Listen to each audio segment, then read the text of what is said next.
RMC, jusqu'à 6h. Charles Matin. Anaïs Castagna, Charles Magnin. Bon réveil à tous sur RMC, il est 5h41 et vous avez tout de suite rendez-vous avec les deux frangins les plus rapides du monde. La Story Sport. Avec Licia Foudala, week-end glorieux pour les Monégasques.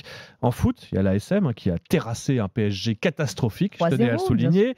Et puis en Formule 1, c'est aussi un Monégasque, Charles Leclerc, qui s'est imposé lors du premier Grand Prix de la saison, c'était à Bahreïn. Et chez les Leclerc, Licia, on a eu 2 podiums hier pour le prix d'un. Oui, tu l'as dit, victoire de Charles Leclerc en Formule 1, la première pour Ferrari depuis 2019. Ça, c'est dans la cour des grands. En parallèle, en Formule 3, c'est l'étape avant l'antichambre de la Formule 1. Et bien, pour les jeunes talents, on a assisté à la 2e place d'Arthur Leclerc, parti 13e de cette course. Arthur, c'est le petit frère de Charles. Oui, il a 21 ans, 3 ans de moins. Il est lui aussi né à Monte-Carlo, même sourire, même mimique, même timbre de voix, même passion et issu de la même académie. Ferrari, c'est la maison familiale, limite.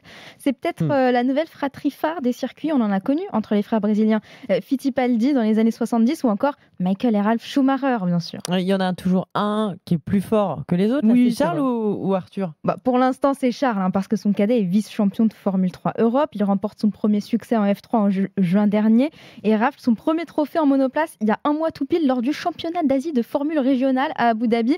Dit comme ça, on se dit que c'est l'équivalent d'un karting porte de la Villette, mais en réalité, il y a un nom à se faire là-bas pour les rookies. D'autant plus qu'en fouillant, j'ai découvert qu'Arthur a failli ne jamais goûter à la course automobile. Il l'a expliqué l'an dernier au micro de Canal+. C'est un rêve devenu une réalité. Il y a 3 ans, j'étais pas dans le monde du sport auto, j'étais sur mon simulateur encore, donc maintenant d'être avec les couleurs de Ferrari sur moi, c'est quelque chose de spécial. Quand j'étais petit, je faisais du karting. Charles aussi faisait du karting.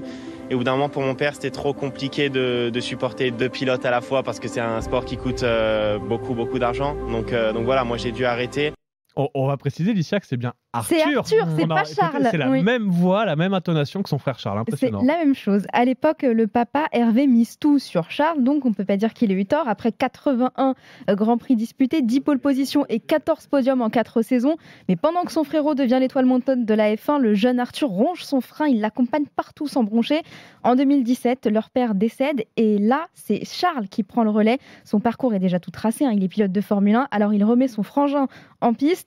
Mieux encore, l'aîné des frères Leclerc, Lorenzo, décide de gérer la carrière du plus petit. Comme quoi, tout vient à point à qui sait attendre. Dans la famille Leclerc, on ne se lâche jamais. Tenez, ils ont fait un live sur les réseaux pendant le confinement où plusieurs personnes s'affrontaient sur un jeu vidéo de simulation de Formule 1. Charles dans le rôle de l'anchorman, le présentateur.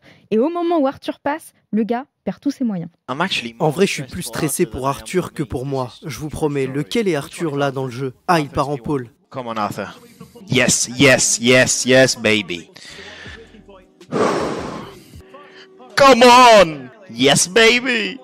Je sais pas vous, quand je les entends comme ça, moi je rêve d'une rivalité saine entre 2 frères qui s'aiment, de les voir un jour s'affronter en Formule 1. On en a bien besoin dans ces compétitions, un petit peu d'amour. Ce serait génial, un jour tous les deux chez Ferrari. Exactement. En piste. Merci Licia pour cette story sport. Vous retrouvez toutes les stories de Licia, vous le savez, sur l'appli RMC en podcast ou bien le rendez-vous, c'est tous les matins à 5h40. Vous retrouvez Licia Foudala pour la story sport en direct sur RMC.